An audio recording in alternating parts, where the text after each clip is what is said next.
Well, like you said, my name is Caleb Black, and I'm a clinical psychologist and a professor here at UCO. I've been teaching at the university level for about 10 years now. And when I first started, I was basically just this fresh out of graduate school, no idea what I was doing, sort of, know nothing, just hoping somebody wouldn't walk in the door someday and go, what are you doing in here?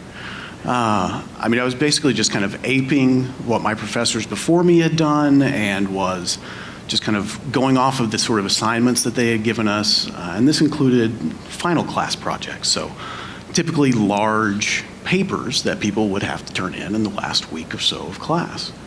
And about 2 years into my career, the fall of 2008, I realized something. I was really tired of grading papers. And this isn't because I was lazy or because I wanted to, go out and do something else for a living. It was because I had a change in my mindset. And that change was that I started looking at, okay, just because we've always done something doesn't mean that we have to continue to do it in the same way. And in particular, I started to look at what was actually happening with these typical kinds of class papers and end of class assignments. And what was happening was this sort of a thing. What we had was the students were writing the papers. We had the teachers, the professors, then grading the papers. And at the end of the semester, what we basically had was no one cared.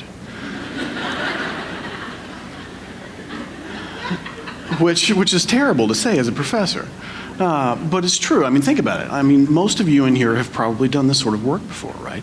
You've spent dozens and dozens of hours on some sort of 10, 15, 20-page paper, and who saw it? You did, and if you were lucky, your professor maybe went, oh, I've got 100 of these to grade in the next 3 days, so this has words in it, it probably looks fine. And, kind of takes and throws them all downstairs and does stare by grading, right, where the ones that go the furthest are the heaviest, so they're probably the A's, right? And the more I sort of thought about this typical cycle, the more angry I got. Because from a productivity standpoint, each semester we would have thousands and thousands of people hours going into these projects that were literally seen by 2 people. And it's not that these papers and those sort of typical end of class assignments can't be useful, they can be very useful, but they require a high amount of feedback. And if you're turning them in at the very last minute and the professor's having to grade it before he or she has to turn things in within a few minutes, or that's what it feels like anyway, you're not going to get a lot of feedback there. Even somebody like myself who really prides on trying to give feedback doesn't have time to do all that. So, rather than hulking out and getting enraged and, smashing things like I sometimes like to do, I took that rage and I channeled it. And I thought, okay, well, what can we do instead? And I thought, well, maybe it's time for me to go out on a limb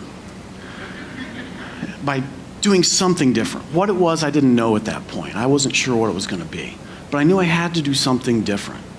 I didn't know if I was going to, find that proverbial fruit out there on the end of the limb. I didn't know if I'd get out on that limb and it would break and crash underneath me and I would go crawling back to my typical end of the class semester assignments. I just knew I can't keep doing what I've been doing. And so before I came up with any sort of project in particular, I wanted to come up with my goals.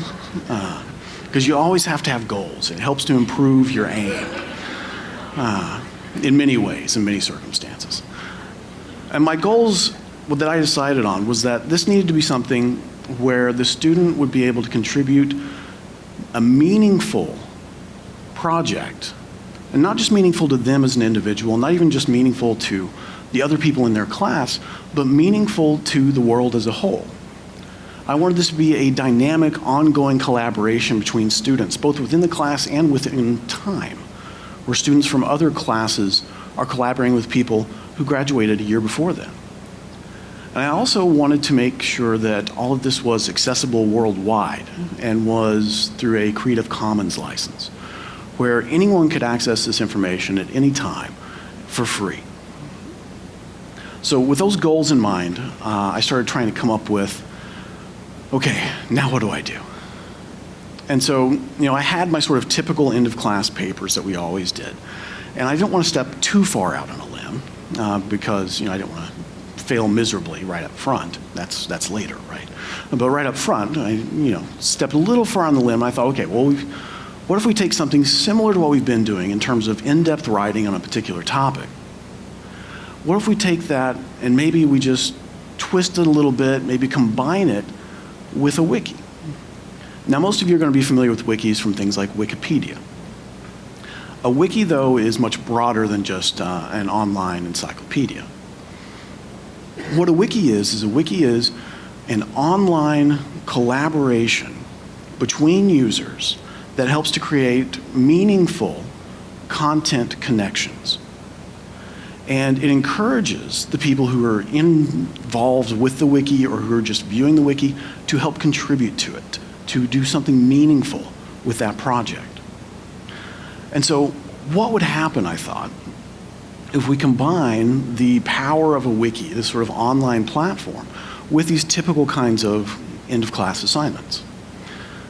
And so I decided to start with my abnormal psychology course, which is all about mental health and the ways it can be disrupted. And without going into too many of the nitty-gritty details, because they can get really boring, and I'm already boring enough, I basically started having my students create an online textbook. And this took the form of information about the different symptoms of the various disorders, what we knew about causes of the disorders, what we knew about the treatments of the disorders, as well as eventually expanding on case studies where we took fictional characters and diagnosed them with various kinds of disorders, like Tony Soprano with panic disorder, for example. And we made a case study of that, where you could learn about the disorder through interacting with this fictional character. And much to my surprise, the results were fantastic. What eventually became Abnormal Psychology and eText took about 3 years to create, involved about 300 students in this creation.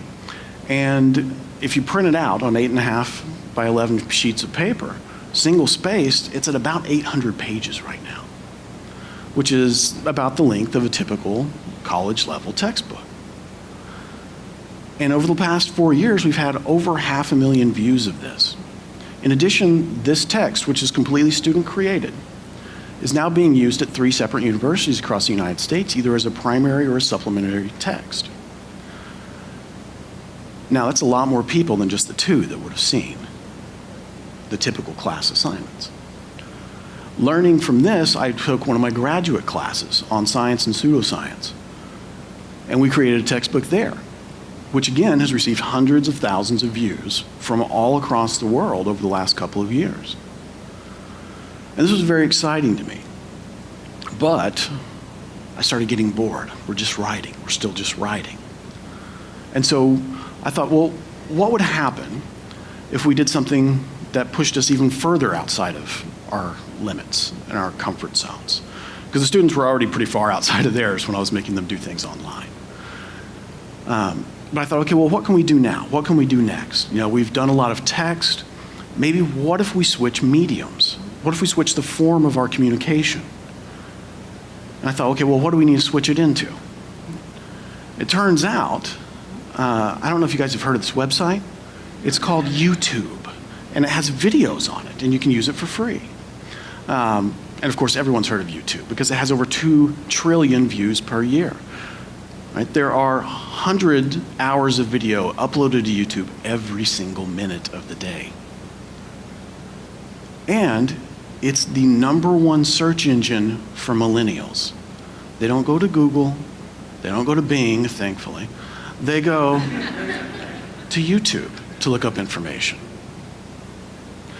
Because that's how they think. Because high-speed access is now on my phone, right? I can drive around in my car at 70 miles an hour and stream the latest Lady Gaga video, right? Or maybe I can stream something educational. And that's what we tried to do. What I did was I started with my graduate students because I considered them more guinea piggable. I started with my graduate students in my science and pseudoscience course. And I shaped, or helped them shape, some documentaries. Now, again, we're talking about students in psychology. These aren't filmmakers, these aren't documentarians. These are students who, when I say, we're gonna make a documentary this semester, they go, what? No, I wanna write a paper, I know how to do that. And I say, I don't care. And then I push them forward, right? And it turns out things went really well. It was really cool. And again, not going into the nitty-gritty of the details of it, but I'm happy to talk about those to you individually. We ended up having documentaries on things like the Oklahoma octopus, a supposed creature that lives in Lake Thunderbird, supposedly for thousands of years, which is funny because Lake Thunderbird's about 60 years old. Bigfoot hunting in southeastern Oklahoma, a conspiracy theory of how President Lincoln's assassin, John Wilkes Booth, didn't die after he had assassinated Lincoln, but instead changed his name and lived his life out in Enid, Oklahoma. Which was pretty interesting, something I had never heard before. And then we even covered a number of places like Guthrie, where there's the Stone Lion Inn, which is supposedly haunted by these ghosts. And we have all these things created by students who literally had no idea what they were doing up front. And so once I sort of worked out that process on them, because they're guinea pigs, I took it back down to my undergraduate courses. And in my abnormal psychology course, what we did was we took the case studies that students had made 2-3 years prior to this, and we turned those into videos.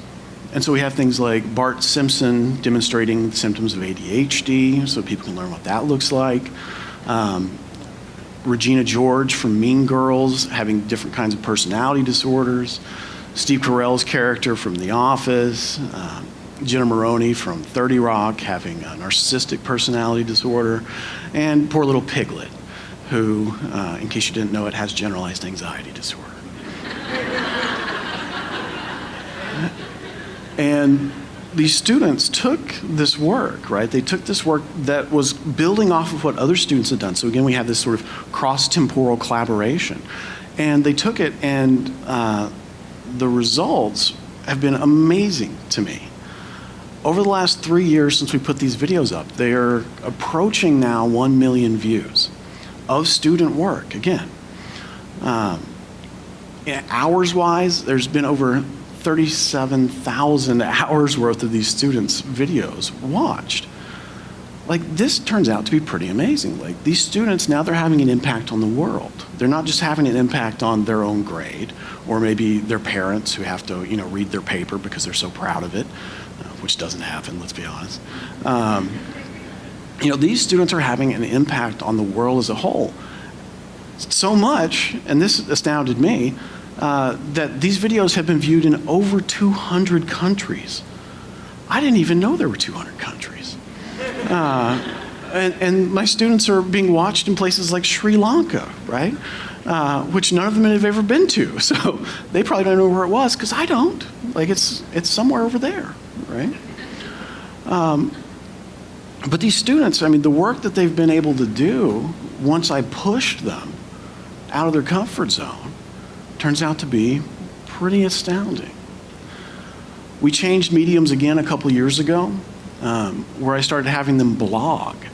This is something I had to learn to do myself first, so I started to blog, and once I had a bit of a following and was able to be comfortable with that, I then started pushing them to write blog posts. And the purpose of this was, we're communicating, just like we are in other fashions, but here we're communicating to the layperson. I'm not communicating in-house to another academic or somebody who's looking up information for their psychology paper. I'm communicating to the world as a whole. And so these students are having to hone these communication skills for talking to people who have no idea what they're talking about in very simplified language of these very complex ideas. And so much like our other stuff, this has succeeded beyond my wildest expectations, where we currently have about 10,000 views per month of these student-created blogs on the Skeptic Inc. network, where I blog under the Great Plains Skeptic moniker. And this has covered everything from alien abductions and how they can be explained because of memory problems, to effective treatments for different kinds of mental health, to cultural stereotypes, to this huge range of information on science and psychology. And so what we have is we have our students who are changing other people's lives, not just their own, because these class papers now look very, very different from what they did when I started. What we have is we have the students learning and collaborating with each other, even with other people who are not in these classes anymore. You have the teacher, rather than pounding his head on the keyboard every semester, guiding, editing, producing, basically, this work that the students are doing, helping shepherd that into existence. And the world actually starts learning and benefiting from what our students are doing right here on campus. And so these students have an impact in the world store of knowledge. There's more good information on the internet now about science, about pseudoscience, about clinical psychology than there was when we started. And it turns out that's needed. I don't know if you guys knew this. People can lie on the internet. I know, I'm sorry, it's true. And so having good evidence-based factual information can be a game changer when you're trying to find information. When you're trying to find information on, my kid has ADHD. What's an effective way to treat that? Or, I think I might have been abducted by aliens. Is there any way that I wasn't and I was just misinterpreting the world around me? Because there's lots of folks who will be happy to say, yes, you were. And please come talk at my conference. But it turns out they probably weren't, So what I've seen over the last 10 years, changing from these typical assignments to the assignments of today, is that we as educators have to stop teaching and giving assignments that are better suited for the 19th century than the 21st. We have to push ourselves and we have to push our students out of their comfort zone, out on that limb, because the fruit is out there. We just have to be willing to grab it. Thank you.